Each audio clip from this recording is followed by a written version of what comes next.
Tomorrow morning, an Australian judge will hear tennis star Novak Djokovic's bid to maintain his visa ahead of the Australian Open. The #1 ranked player was detained Wednesday because of the country's vaccine mandate. However, his lawyers claim the Australian government gave him a written exemption because he had COVID back in December. Meanwhile, Czech star Renata Voráčová is being held in the same detention hotel but has dropped out of the tournament and will leave Australia. Attorney Brian Claypool joins us now to react. Brian, thanks for jumping on Fox and Friends with us. So what a convoluted and confusing situation that Djokovic finds himself in. He apparently got an exemption from, I don't know, there's a dozen different acronyms, you know, government bureaucracies and the tennis authorities in Australia. But then he gets there and they hold him in this hotel. He goes to a hearing on Monday. What happens, Brian? Yeah, Will, great to be with you. And I think Djokovic is in risk of being aced on Monday. And here's why. What I think really happened is his lawyers got an exemption from what's called Tennis Australia.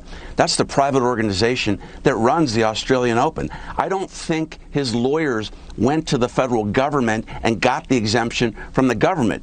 You just mentioned a second ago, you can't enter Australia without a vaccine. And that's not even a mandate. That is a law.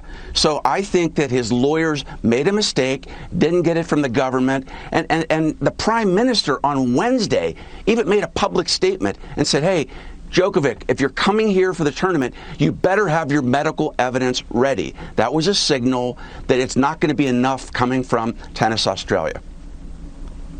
All right. I mean, defending Australian Open champ in limbo now in a hotel, detained, and maybe soon, to your point, on Monday, out of Australia.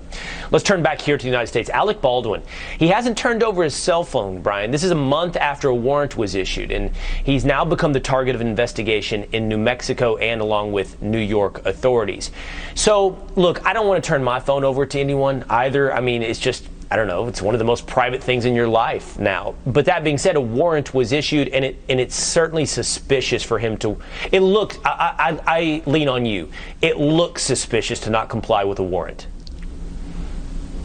Well, look, the optics for Alec Baldwin have been terrible since the onset. I mean, I've done some criminal defense work, and he's a criminal defense lawyer's worst nightmare.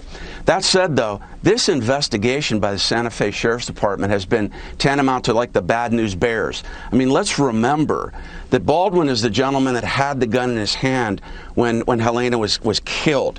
Wouldn't you think that what's on his phone is going to be the most important piece of evidence in this investigation? So we're months out from the investigation. And then what happened here, Will, is about 3 weeks ago, the Sheriff's Department in Santa Fe finally did the right thing and said, hey, we got a search warrant issued. We're going to send that over to get Baldwin's phone. What happened? Baldwin's lawyer called up the Santa Fe officials and said, well, that's not a New York affidavit. There's a legal doctrine called comity. Usually one jurisdiction will honor another jurisdiction's court order. That didn't happen here. What should they have done? They should have gone into Suffolk Court 3 weeks ago and gotten a search warrant from Suffolk County judge to serve on Baldwin. But what troubles me here is they're calling his lawyers up and saying, hey, we're going to come and serve a search warrant. That's Hollywood justice, not real justice. If that was you and me, our phones would have been grabbed a month ago. Right. Absolutely. Rules, the more intricate rules are, the better the loopholes for those that know how to negotiate the rules. All right, Brian Claypool, although that doesn't seem to be the case in Australia with Novak Djokovic, but we'll be watching tomorrow. Yeah. Thanks for filling us in. Thanks. You bet. Thanks. All right.